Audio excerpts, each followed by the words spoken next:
மாமணம் கமழும் ஆமணக்கு கொட்டையூர் மேவிய சிவபெருமானை பந்தாடு நாயகி பாகசிவன் கோடீஸ்வரனை கும்பிடுவோமே.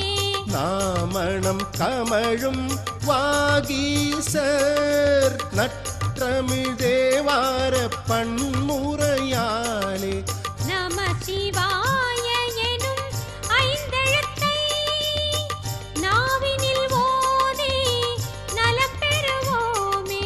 சிவாய நம ஓம் சிவாய நம ஓம் நம சிவாய சிவ சிவாய நம ஓம் சிவாய நம ஓம் சிவாய நம ஓம் நம சிவாய சிவ சிவாய நம ஓம்.